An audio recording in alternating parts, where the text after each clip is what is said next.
lot of online stores generate the majority of their annual revenue from a handful of online events. Think Black Friday, Cyber Monday, and maybe some holiday sales.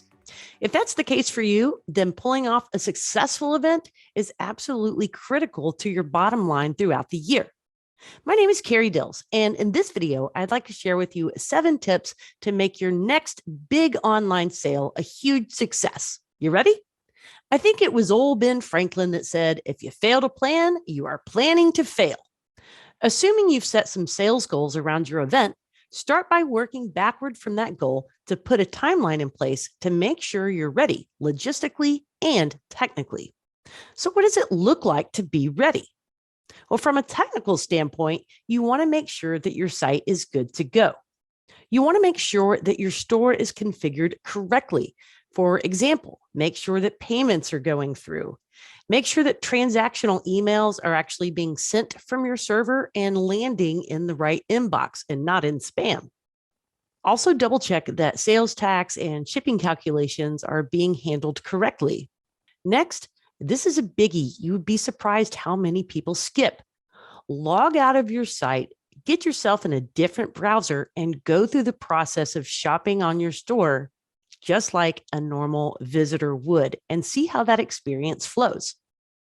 From there, be sure to run your site through Google's Page Speed Insights and pay attention to your core web vitals to see if you have areas for opportunity. Next up, resource allocation. What are we talking about? First, let's talk about human resources. And I'm not talking about the human resources department. I'm talking about the team of people that are going to help make this event a success. So maybe that's some of your customer service people that might be manning phone lines or your chat. It could be your technical support staff. Anybody that you need on hand, make sure they're not on vacation. Make sure they're at their desk or at a place where they're ready to go during your event and support the sale. The next resource you want to double check is your server. So you want to make sure that the server can stand up under the load in the event of traffic spikes during your event. So you can do some load testing. From there, analyze the results, make adjustments based on any opportunities you see, and rinse and repeat. Your next resource is Google Analytics.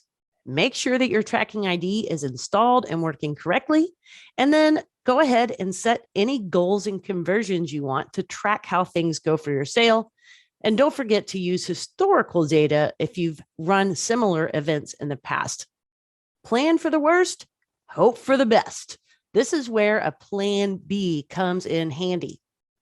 You want to make sure you have site backups, that you know where they are, and you know how to restore your site from backup should things go awry.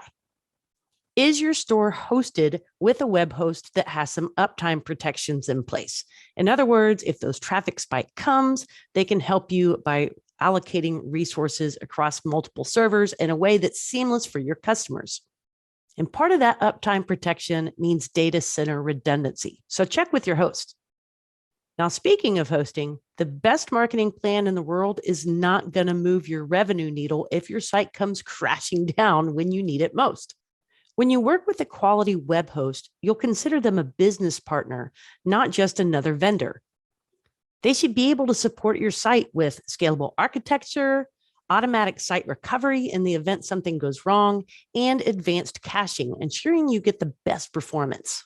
Great Host may even provide some advanced search capabilities for your WooCommerce store. And of course, a quality host is a host that's going to keep your site secure.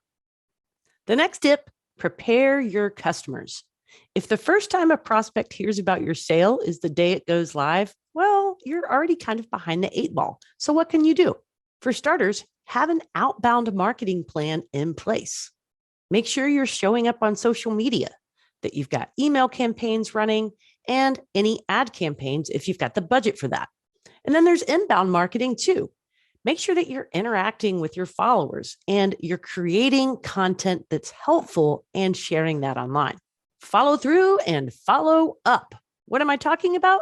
Well, hopefully as some of that customer preparation, you've sent an email campaign letting them know ahead of time that the sale is going to start and then notifying them when the sale actually does start.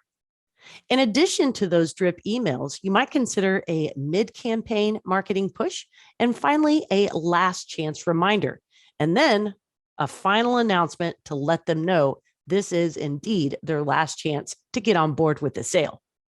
Also, don't let your communication end with a receipt from your store.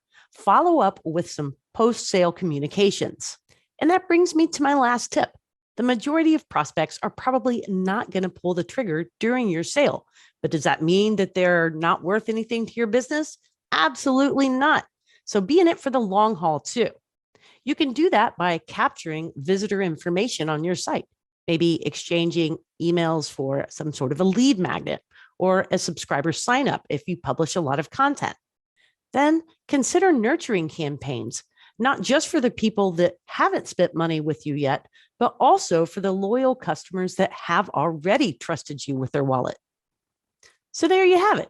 7 tips to help make your next online sales event a big ol' success. To get a head start on site performance and hosting with best-in-class technical infrastructure, check out WP Engine's managed WooCommerce hosting. It's engineered specifically to help store owners like you win online.